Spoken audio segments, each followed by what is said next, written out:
Kakayanin nga ba ng Monster Trio natin ang puwersa ni Im-sama? Sa latest chapter nga ng manga nakita natin sa naging pagbagsak ni Chopper kasama si Scopper Gaban. Kapansin-pansin nga na si Luffy ang unang nakarealize neto. Though hindi nga physically na nakita mismo ni Luffy yung naging pagbagsak ni Chopper, na-recognize niya nga ito kaagad.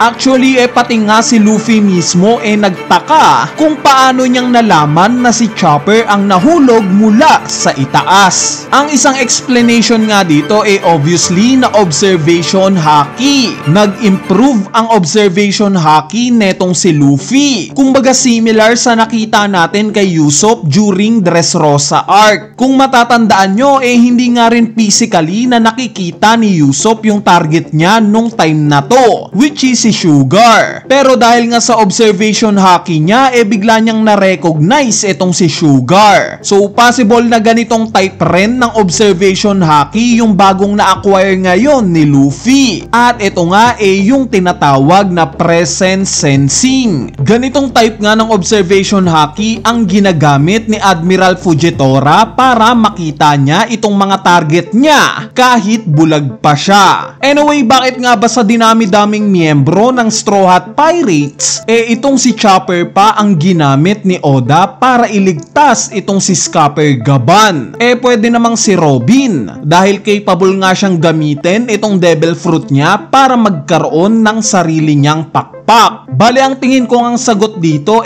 para sa double purpose. Una maliligtas ni Chopper si Gaban gamit yung guard point, at ikalawa mapapagaling niya itong si Loki. Kung matatandaan nyo guys sobrang malubha nga ang kalagayan ngayon ni Loki. Though nakarecover na nga siya kahit papano dahil sa pagkain at saglit na pahinga. Kung matatandaan nyo, during chapter 1143 nabanggit nga ni Zoro na nasa bingit na daw ng kamatayan itong si Loki. At base naman kay Gerd kinakailangan nga daw ng several months ni Loki para gumaling ng lubusan. So ganito nga kalala yung sitwasyon ng katawan ngayon ni Loki. Kaya naman I doubt na dahil lang sa pagkain at sa saglit na pahinga nakarecover na kaagad itong si Loki. Ngayon dito na nga papasok itong si Chopper. During Wano arc nga in chapter 1017 kung matatandaan nyo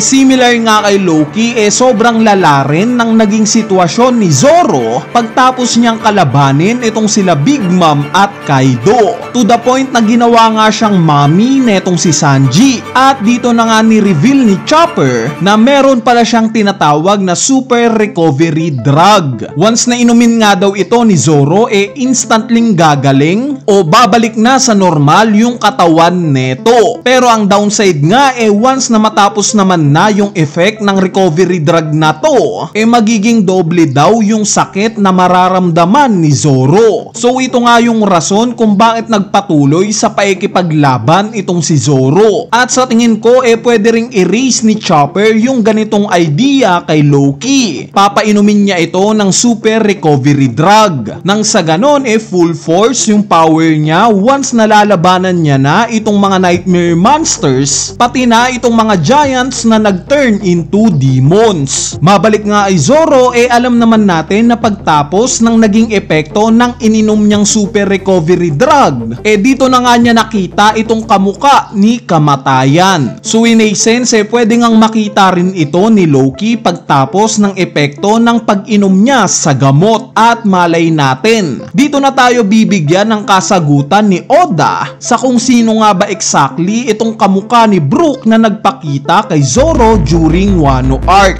diba?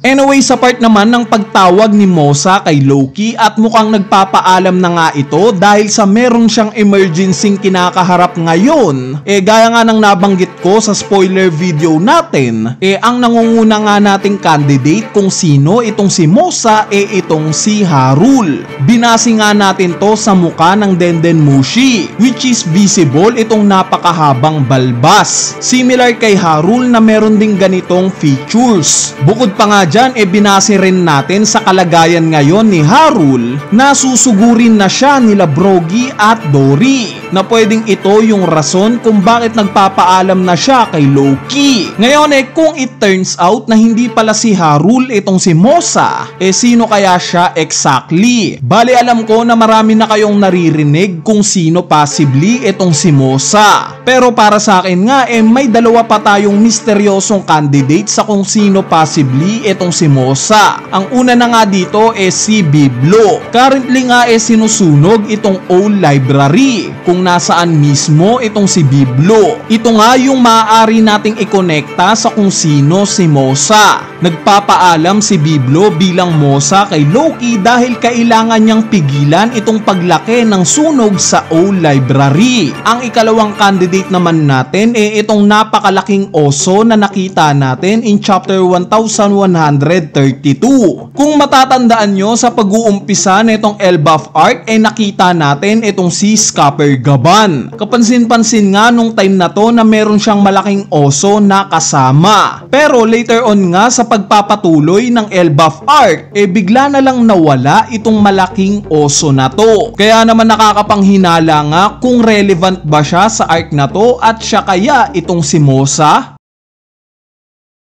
At finally, sa huling part netong chapter 1151 nakita nga nating ready ng lumaban itong sila Luffy, Harudin at Loki. Dahil nga sa paglabas ni Gillingham sa eskwelahan at finally nasa battlefield na rin siya. Currently nga kompleto na itong mga Holy Knights na lalabanan ng monster trio natin. Gaya nga ng sinabi ko sa mga recent videos natin match up pa nga rin nila ni Sanji ang inaasahan ko. Kumbaga Sanji versus Gillingham ang makikita natin. Itong si Luffy naman obviously na si Imu o si Ganku ang lalabanan. At syempre itong si Zoro naka-reserve para kay Summers. Bukod nga sa feat na sila ang maghaharap additional introduction nga ito para kay Summers. Kumbaga nakita naman natin kung gaano kinakatakutan ni Summers si Skapergaban. At it makes sense lang na kung lalabanan siya ni Zoro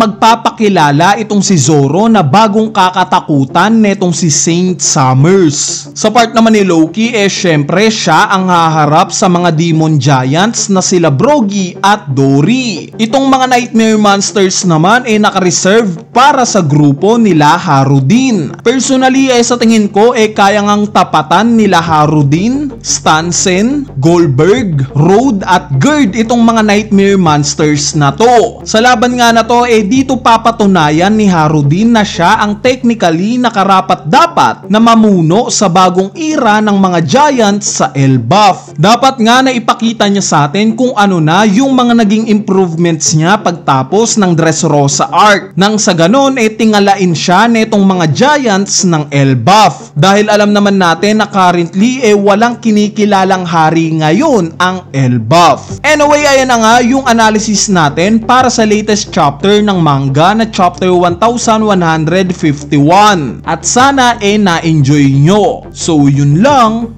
Peace!